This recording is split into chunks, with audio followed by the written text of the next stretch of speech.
최민희 의원께서는 전설의 과방위원장이다라고 하셨는데 우리 당의 이미지 훼손에 엄청난 영향을 미쳤습니다. 작년 국정감사 기간 국회에서 열린 자녀 결혼식 축의금 문제로 논란이 있지 않았습니까? 민주당 윤리심판에서도 품위 유지 위반, 의무 위반을 인정하고 경고 처분을 내렸습니다. 경찰청은 이례적으로 국회 사무처를 압수하며 관련 의혹을 수사했다고 하는데 아직 중단은 불투명합니다. 우리 청년이 일자리가 없고 집값은 오르고 결혼 비용이 없어서 결혼 계획조차 못 세우고 있는 어려운 시기입니다. 예, 제가 앞만 보고 달려오느라 딸 결혼식을 전혀 못 챙겼습니다. 그리고 박선원 의원님 지적 아프게 받아들이고 앞으로 잘 챙기도록 하겠습니다. 그러나 저는 산하기관 누구에게도 청첩장 보낸 일 없습니다. 그리고 저 모르게 와서 부조금 낸 것들, 부적절한 것들 다 돌려줬습니다. 얼마 전 우리 합동유세 첫날, 우리 충청도의 그 합동유세 때 김용만 의원님이랑 언쟁 한번 벌이신 적 있죠. 그래서 우리 김용 선배님이랑 저랑 조금 이제 제지를 했는데 저 오늘 굉장히 충격적인 얘기를 들었습니다. 제가 유세하는 동안에 최민희 의원님이 저에 대해서 박쥐라고 하셨다는 거예요. 이게 동영상이 찍혀 있더라고요. 아니 이런 것이 바로 일베 문화 아닙니까? 아니 동료 의원이 경쟁 후보가 발언을 하고 있는데 제가 천장에 매달려서 잡니까? 제 어깨에 날개가 있습니까? 어떻게 저한테 박쥐라고 할 수 있습니까? 박쥐라고 했던 배경을 한번 말씀해 보세요. 너무나 불쾌하고 모멸감을 느낍니다. 아, 이런 게 아니 한번 얘기해 보세요. 예, 일단 저는 제 문제의식은 송영길 후보를 지원하면 송영길 후보를 뽑는 거잖아요. 한 표. 김민석 후보를 지지하는 김민석 후보를 한 표 뽑는 거잖아요. 근데 두 후보를 다 지지한다고 하시니까 어떻게 되는 거지? 그럼 네, 박쥐가 이런 됩니까? 문제의식이었습니다. 예, 그리고 그걸 제가 공개적으로 한 것도 아니고 이러면 어떻게 되는 거야? 이렇게 얘기한 것입니다. 그런데 그 얘기가 본인에게 들어갔다면 저도 사실은 그때 뭐지? 이렇게 얘기한 건데 들어갔다면 사과드려야 한다고 생각합니다. 아, 저는 네, 사과드립니다. 뭐 사과 주신 거에 대해서는 네. 제가 이제 존중하겠습니다. 네, 저도 좀 그 성격을 좀 이렇게 좀 네, 흥분한 걸 사과드립니다. 가라앉히겠는데요. 네. 자, 저는 분명히 말씀드렸어요. 저는 송영길 사람도 아니고 김민석 사람도 아닙니다. 다만 제가 그날 분명히 그랬잖아요. 당권파의 연임을 저지하는 김민석과 송영길의 강력한 연대로 저지한다고 그랬지 않습니까? 그게 박쥐입니까? 아, 그거 아니고요. 제가 아니, 그걸 자꾸 개파주의로 좀 보시는 거예요. 제가 누구한테 종속돼 있습니까? 종속돼 있어요? 답을 해요. 예, 하세요. 저는 제가 개파주의라고 얘기한 적도 없고 종속되었다고 생각하지 않습니다. 삼선 의원이시잖아요. 저는 그냥 그대로 저렇게 두 명을 어떻게 찍으라는 거지? 어떻게 한 명이 두 명을 지지하지? 이 문제의식을 얘기했던 거고요. 그래서 옆에 있던 김영 후보께서 양쪽에서 다 지지받으려고 하는 거 아닐까요? 그러셨어요. 그런 과정에서 그러면 혹시 잘못되면 그런 신세가 되지 않을까요? 라고 걱정한 것입니다. 그러니까 지금 아까 그래서 사과를 하셨는데 제가 사과드립니다. 그 표현이 그러니까 저는 본인에게 들어가면 안 되는 거예요. 아니, 예, 최민희 의원님, 저는 지금 오늘 사과드립니다. 이제 사과 발언에서 저 충격적인 게 뭐냐면 그렇게 두 분을 연대하는 것을 포유동물로 박쥐로 표현했다는 것을 지금 계속 정당화하는 거예요. 저 두 사람한테 표를 받는 게 아닐까? 그러면 그게 박쥐 아닐까? 이런 발상 자체가 정말 해서는 안 될 발상 아닙니까? 아니요, 이것이 그건- 바로 일베 문화예요. 아니, 의원님, 그건 부정하지 마세요. 이게 일베 문화라고요. 아니, 그렇게 몰아붙이시면 어떻게 안 포유 되죠. 동물 박쥐로 동료 의원을 평가합니까? 이러니까 모든 최민희 의원님이 계신 곳이 분란과 갈등이 소지가 있다는 거 아닙니까? 네, 소지가- 아니 오히려 이러셔야죠. 이거 답변을- 제가 이 표현에 대해서는 정말 저도 일베 문화 같은 언행을 해서 제가 다시는 이런 일베 문화에 저도 다시는 일베 문화에 이런 언행을 하지 않겠습니다라고 사과하셔야 되는 거 아니에요? 네. 그 표현을 쓰지 일베 문화입니다. 자, 이거. 지금 표현을 답변 쓰지 시간 주시죠. 않겠습니다. 그럼 답변할까요? 그러니까 중간에 이런 게 답변을 일베 시작하시는 문화라고요. 김 의원님, 김 의원님 답변을 지금 드렸는데 또 중간에 들어오시면 곤란하니까 자 일단 시간 멈춰주세요. 자 10초 더 드리고요. 정리해드리겠습니다. 지금 질문을 드린 것 같은데 답변이 들어왔는데 다시 또 끊으시니까 엉키거든요. 답변 아니 시간 이거는 다시 30초 하는 게 아니라 보장해 주시고. 새로운 팩트예요. 자 사과는 일단 알겠습니다. 받겠는데 사과는 받겠는데 자, 일단 이 룰을 표현에 대한 지켜주시기를- 네, 일베 네. 문화에 대해서 인정을 해야 될 거 아니에요. 충분히 일베 문화에 충분히 알겠고요. 네네. 자, 내용을 떠나서 룰만 제가 말씀드리는 겁니다. 제가 내용은 말씀드릴 수가 없어요. 자, 룰을 드리겠습니다. 룰을 말씀드리고 자, 다시 시간 10초 플러스해서 드리겠습니다. 네. 예.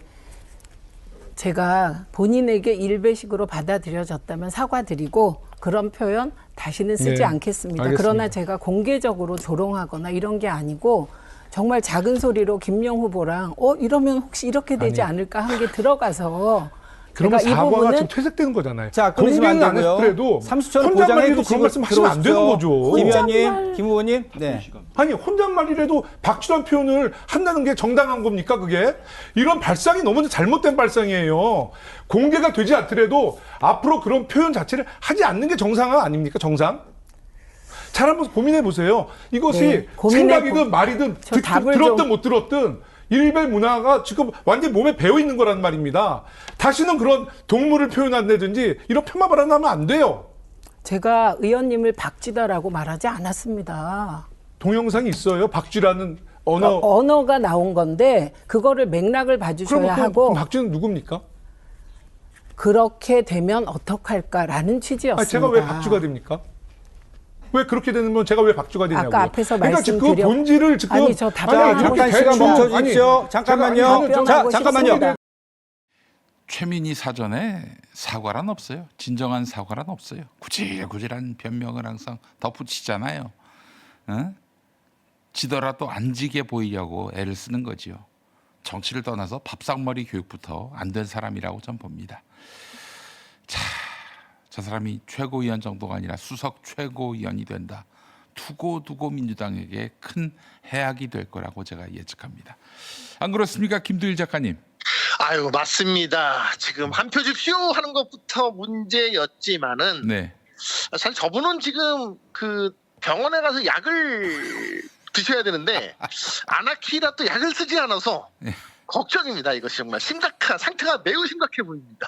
아나키가 이제 그 약을 안 쓰고 아이를 키울 때 그 아나키라고 한다면서요. 맞습니다. 예. 네, 맞습니다. 아주 그렇게 기괴한 예전에 사람이에요, 저 최민희 씨가. 근데 말이죠, 그 한국일보 이슈전파사를 보니까 그 신문 기자들에게는 최민희가 그냥 비호감 정치인 정도인데 방송 기자들한테는 그렇게 무서운 존재랍니다. 왜냐, 이 방송에 인허가권을 사실상 이 쥐고 있는 방송 관리 감독을 또 관리 감독하는 국회 과학기술방송정보통신위원장을 했었잖아요. 또 그동안 또 뭐 언론운동도 했었고. 그래서 굉장히 힘센 사람인가 봐요, 최민희 씨가. 우리가 봤을 때 그냥 우습기 짝이 없는 그런 기괴한 사람일 뿐인데. 그게 갑질이죠. 사실은 그 이전까지 야인 생활을 할 때는 뭐 여기저기 자기를 불러주는 모든 유튜브에 나와서 불쌍한 척, 착한 척, 정의로운 척, 온갖 코스프레, 뭐 언론 개혁을 위해서 자신의 모든 뭐 소명을 다할 듯 그런 행동을 하다가 이제 국회의원이 되고 사실 뭐 재선임에도 불구하고 뭐 그 이전에 언론 개혁에 대한 어떤 뭐 본인의 진정성을 평가받아 갖고 과방위원장을 줬더니 태도가 돌변을 해갖고 특히나 방송 기자들 사이에서 그렇게 갑질을 했다는 거 아니겠습니까? 그게 네. 뭐 사실 나와서 그 방송을 하는 거 보면 그냥 무소불위 아니 뭐 그 MBC 국감장에서 내쫓은 것만으로도 네. 이 사람이 평상시 자신의 권력을 어떻게 사용하는지에 대한 부분들을 알 수가 있고 그리고 국정감사 기간 중에 자신의 딸 결혼식을 국회에서 하지 않았다는 겁니까? 근데 뭐 그거 관련해서도 문제가 되니까 나중에 이렇게 무슨 뭐 축의금 돌려줬는데 뭐 변명 자체도 그냥 아유 아니, 부적절했다. 구질구질해. 근데 그걸 아까 뭐 그 김영민 TV 영상에서도 나왔습니다만은 무슨 자신도 모르게 찾아온 피감 기관들 그게 새빨간 거짓말인 게 뭐냐면요. 그 앞에 그 각종 뭐 모든 피감 기관들에서 보낸 화환들이 쫙 있었어요. 근데 네. 어떻게 자신도 모르게 옵니까? 그걸 다 받아놓고 세워놓고 있다고 사진까지 다 올라왔었는데 그때는 나중에 치웠지만은 그래놓고서 이제 문제가 되니까 자신도 모르게 찾아온 피감 기관들의 뭐 축의금이 어쩌고 저쩌고 정말 아니 인성 국회 파괴합니다. 사정을 아는 사람들은 택도 없는 소리라고 다들 얘기합니다. 이렇게 적당히 국민들 눈과 귀 속이면은 된다. 이 위기를 넘어갈 수 있다. 이거 아닙니까? 이게 기반적인 정치 기술이지. 아 참. 정말로 그렇게 그 양반이 이제 가장 국회의원이 돼갖고서 완벽하게 자신의 어떤 정체를 코스프레한 대표적인 이제 사람인 것 같아요. 거기 이제 이게 뭐 정치적인 어떤 갑질을 했다라는 그런 입장에서 네. 사실 이번 이 합동 연설회 때 서미야 의원한테 했던 행동 자체는 이건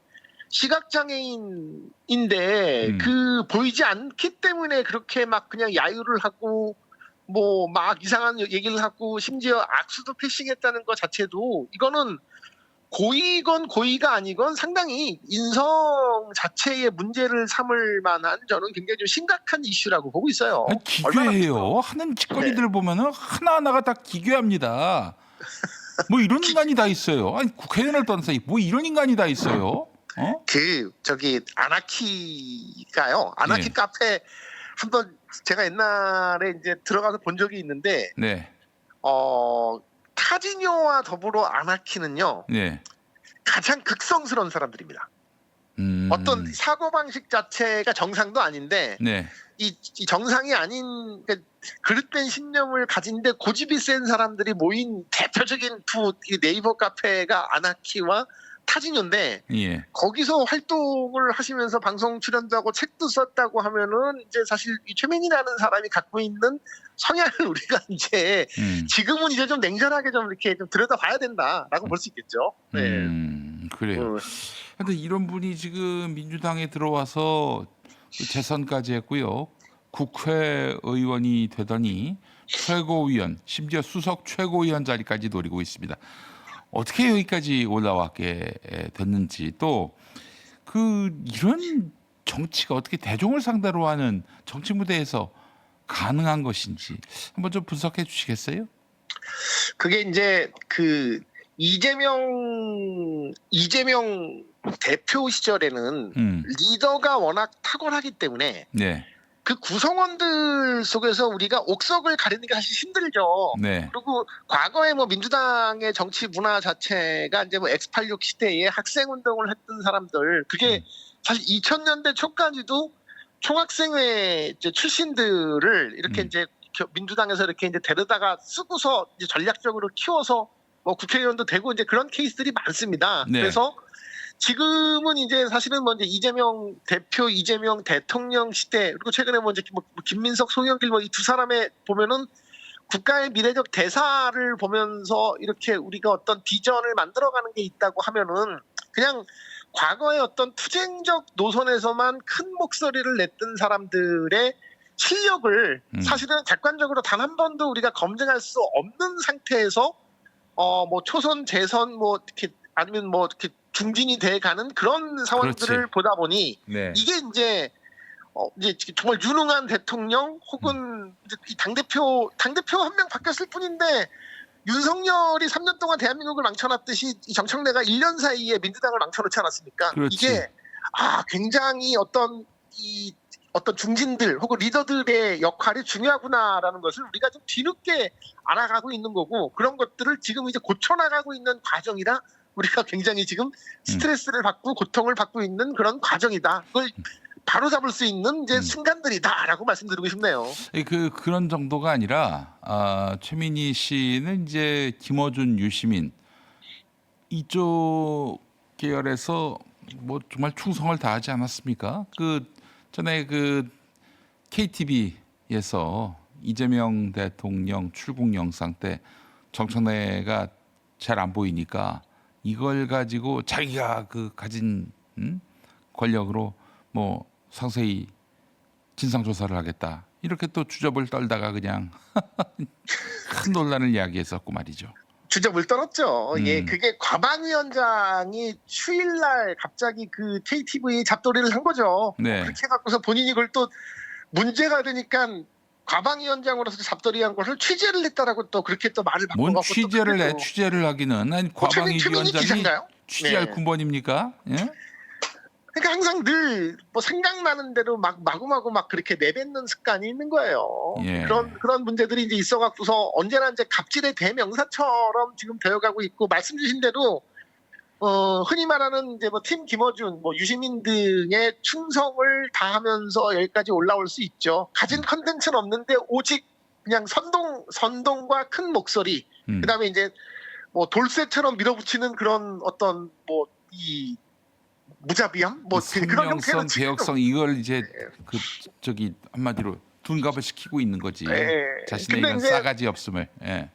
그런데 이제 그런 부분들이 그 시대가 바뀌면서 뭐 소위 뭐 이제 문조털레어라고 불리우는 사람들의 선명하다고 과거에 생각했던 목소리가 알고 보니 무능력한 자들의 선동적 목소리였구나를 지금 이제 국민들과 당원들이 일깨워가는 과정입니다. 네. 지금은요. 네. 예, 그래요. 그래서 그 이제 자신의 무능함을 감추기 위해서 개혁성으로 선명성으로 이게 포장을 했다.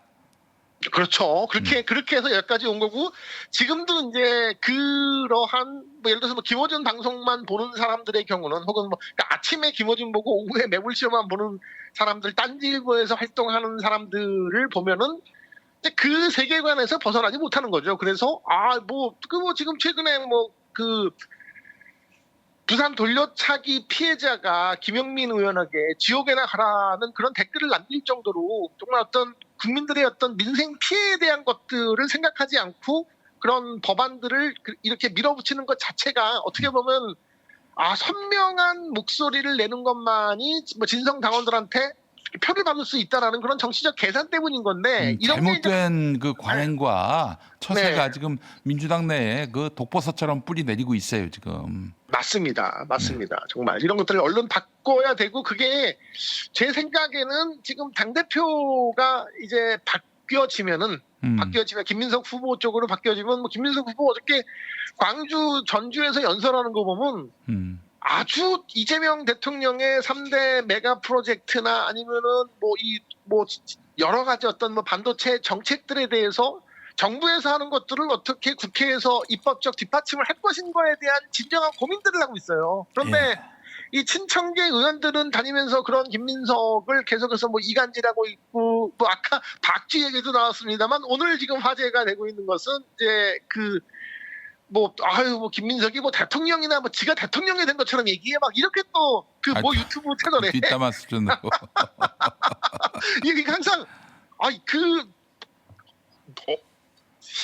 그러니까 장소와 시간을 가리지 않고 이 최민희는 그냥 이간질하고 뒷담화 까는 게 그냥 습관이 된 분 같아요. 그리고 저기 그 전당대회 연설회 현장에서 상대 후보에게 모욕 주고 이런 진짜 3류, 4류, 5류 정치나 해가면서 자기 존재감을 드러내고 있는 거예요 지금. 이런 사람이 지금 수석 최고위원이 되면 이게 어떻게 되자는 거예요? 망하자는 거지 다 같이. 만약에 그런 분이 수석 최고위원이 아니라 그냥 최고위원만 들어가도 저는 예상이 돼요. 어떤 일들이 벌어질 건지. 예를 들어서 뭐 주 3일 최고회의를 열고 있으면은 뭐 AI 서밋이나 아니면 뭐 그 메가 프로젝트 얘기를 하고 있는데 혼자 양자역학 얘기하고 혼자 엉뚱한 얘기를 하던가, 아니면 이제 갑자기 회의하다 말고 무슨 뭐 뉴진스 한이 같은 연예인 오면 갑자기 뛰어나가서 사진 찍으러 가고, 그리고 혼자서 단톡방에서도 아까 이제 김준혁 의원께서도 난감하게 슬쩍만 얘기했지만은 이 민주당 국회의원들이 있는 단톡방에서 혼자만 거의 뭐 그 입이 광분하듯이 막 누구를 뒷담화하고 어떤 상황에 앞담화지 그건 거의 앞에서 그냥 저격을 하는. 네. 앞담화를 까면서 혼자서 막 그렇게 광분을 하는 수준으로 달려가니까는 그 누구도 말을 섞으려고 하지 않는다는 게 지금의 그 민주당 국회의원들의 상황이라고 하지 않습니까? 그래놓고 또 본인 아마 그렇게 착각할 거예요. 내가 너무 논리적으로 빈틈이 없으니까 아무도 나한테 대거리를 못하는구나. 아마 이렇게 착각하고 있을 거야. 제가 그래서 최민희 의원에 대한 별명을 지은 게 이 꽃할매라고 쳤어요. 꽃할매. 꽃보다 예쁜 할매가 아니고 머리에 꽃을 꽂은 할매. 네, 정말 너무 심해요 그런 게. 자신의 그러니까 너무 막말을 하고요. 예전 거의 뭐 그 과거에 그 90년대의 그 인간 시대 뭐 김홍신 의원 같은 사람이 뭐 미싱으로 입을 틀어막아야 된다 뭐 그 수준의 이제 막말을 했던 거의 그 시대 이상의 지금 막말을 하고 있는 분이 이제 지금의 최민희 의원이죠. 그러니까 무섭습니다, 진짜. 그 네. 최민희가 저렇게 멋대로 떠들어 대고 뭐 계속 그러면 고립이 되잖아요. 또 고립을 회피하기 위해서 유시민, 김어준 또 정청래한테 줄대 가지고 그런 식으로 그 사람들의 명망에 기대서 정치하고 그렇게 해서 지금까지 연명해 온 거예요.